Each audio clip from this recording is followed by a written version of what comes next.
तहव्वुर हुसैन राणा एक पाकिस्तानी मूल का कनाडाई नागरिक जिसे 26/11 मुंबई आतंकी हमले के प्रमुख साजिशकर्ताओं में से एक माना जाता है। Well, in a major update when coming to Tawwur Rana's case, despite publicly distancing itself from Tawwur Rana by claiming he hadn't renewed his Pakistani documents in over 20 years and was a Canadian citizen, a 2023 letter reveals Pakistan's covert involvement. News 9 has accessed exclusive communication showing that Pakistan embassy in Washington DC had asked its Los Angeles consulate to closely monitor Rana's extradition case. Rana, a Pakistani origin Canadian businessman, is wanted in India for his the 2008 Mumbai terror attacks. कहानी एक सामान्य जीवन से शुरू होकर आतंकवाद के गहरे दलदल तक पहुंचने की है, जिसमें उसकी शिक्षा और पेशा और आपराधिक गतिविधियों का जटिल मिश्रण शामिल है। आइए उसकी विस्तृत कहानी को चरणबद्ध तरीके से समझते हैं। प्रारंभिक जीवन और शिक्षा। तहव्वुर राणा का जन्म 12 फरवरी 1961 को पाकिस्तान के पंजाब प्रांत के चिचावतनी शहर में हुआ था। वह एक शिक्षित और संपन्न परिवार से ताल्लुक रखता था। उसने पाकिस्तान में मेडिकल की पढ़ाई की और MBBS की डिग्री हासिल। इसके बाद उसने पाकिस्तानी सेना में मेडिकल कोर में डॉक्टर के रूप में सेवा की। इस दौरान उसकी मुलाकात अपने स्कूल के दोस्त डेविड कोलमैन हेडली उर्फ दाऊद गिलानी से हुई, जो बाद में उसका सबसे करीबी सहयोगी और मुंबई हमले का मुख्य रेकी करने वाला शख्स बना। दोनों ने हसन अब्दल के कैडेट कॉलेज में साथ पढ़ाई की थी। विदेश में बसना और कारोबार। 1990 के दशक के अंत में राणा ने पाकिस्तानी सेना छोड़ दी और अपनी पत्नी सामराज राणा के साथ कनाडा चले गए।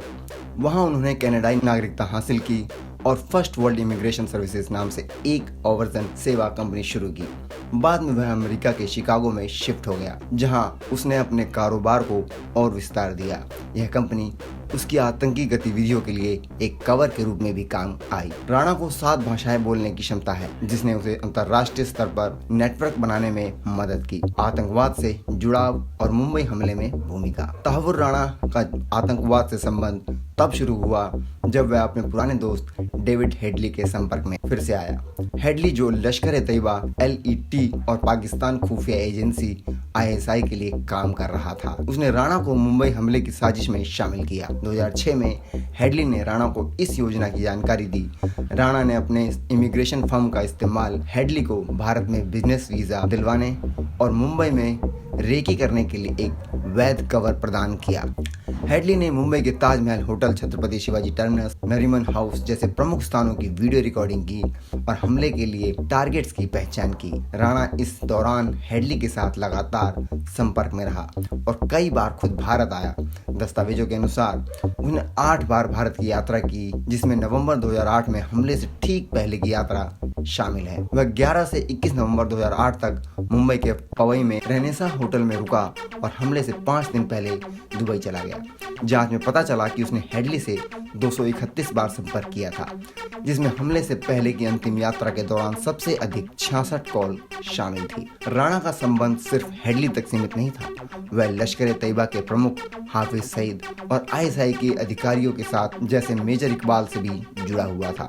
उसने हमले के लिए लॉजिस्टिक और वित्तीय सहायता प्रदान की। भारतीय जांच एजेंसियों का मानना है कि राणा ने न केवल मुंबई हमले की साजिश में हिस्सा लिया, बल्कि भारत के अन्य स्थानों जैसे हरिद्वार का कुंभ मेला और कोचीन की नौसेना कमान और मुंबई का जलवायु विहार जैसे लक्ष्यों को निशाना बनाने की योजना भी इसने बनाई थी। गिरफ्तारी और कानूनी लड़ाई। अक्टूबर 2009 में अमेरिकी जांच एजेंसी FBI ने राणा और हेडली को शिकागो हवाई अड्डे पर गिरफ्तार किया। उस पर डेनमार्क के एक अखबार ज़ीलैंड्स पोस्टेन पर हमले की साजिश रचने का आरोप था, जो पैगंबर मोहम्मद के कार्टून प्रकाशित करने के लिए विवाद में आया था। 2011 में शिकागो की एक अदालत ने राणा को लश्कर-ए-तैयबा को सहायता देने और डेनमार्क हमले की साजिश में दोषी ठहराया, लेकिन मुंबई हमले में सीधे शामिल होने के आरोप से बरी कर दिया गया। जनवरी 2013 में उसे 14 साल की सजा सुनाई गई, जिसके बाद उसे 5 साल की निगरानी में रखा जाना था।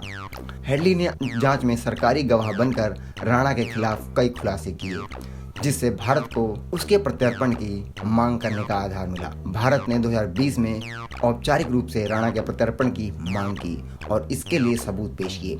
राणा ने अपने प्रत्यर्पण को रोकने के लिए अमेरिकी अदालतों में कई याचिकाएं दायर की, जिसमें उसने अपनी पेट की बीमारी, कार्डियक एन्यूरिज्म, पार्किंसन और मूत्राशय कैंसर और पाकिस्तानी मुस्लिम होने के कारण भारत में प्रताड़ना का डर भी जताया। हालांकि अमेरिकी सुप्रीम कोर्ट ने 7 अप्रैल 2025 को उसकी अंतिम याचिका खारिज कर दी। इसके बाद उसका भारत प्रत्यर्पण तय हो गया। भारत में प्रत्यर्पण और भविष्य। 10 अप्रैल 2025 को राणा को एक विशेष विमान से अमेरिका से भारत लाया गया। वह दिल्ली में उतरा, जहां राष्ट्रीय जांच एजेंसी NIA ने उसे हिरासत में लिया। NIA उसे अपने मुख्यालय में रखकर पूछताछ कर रही है और जल्द ही उसे दिल्ली की अदालत में पेश करेगी। भारत में उस पर आपराधिक साजिश, आतंकवाद और हत्या जैसे गंभीर आरोपों में मुकदमा चलेगा। मुंबई पुलिस ने भी 2023 में उसके खिलाफ 400 पन्ने की सप्लीमेंट चार्जशीट दायर की थी, जिसमें उसकी भूमिका को विस्तार से बताया गया था। राणा ने पूछताछ में लश्कर-ए-तैयबा और ISI के नेटवर्क, पाकिस्तान में छिपे अन्य साजिशकर्ताओं जैसे हाफिज सईद और जकीर-उर-रहमान लखवी और भारत में संभावित आतंकवादी योजनाओं की जानकारी मिलने की उम्मीद है। उसका प्रत्यर्पण भारत की कूटनीतिक जीत माना जा रहा है, जिसे प्रधानमंत्री नरेंद्र मोदी की अमेरिका यात्रा और राष्ट्रीय सुरक्षा सलाहकार अजीत डोभाल की निगरानी में अंजाम दिया गया। निष्कर्ष: तहव्वुर राणा की कहानी एक पढ़े लिखे डॉक्टर से आतंकवादी साजिशकर्ता बनने की है, जो अपने कारोबार और रिश्तों का इस्तेमाल भारत के खिलाफ षड्यंत्र रचने में करता रहा। उसका भारत आना मुंबई हमले के पीड़ितों के लिए न्याय की दिशा में एक बड़ा कदम है। अब यह देखना बाकी है कि उसकी सजा क्या हो और वह जांच में कितने राज खोलेगा। आप अपना बहुत ख्याल रखिए, हमारे साथ बने रहिए। मिलते हैं नेक्स्ट वीडियो में, तब तक के लिए नमस्कार।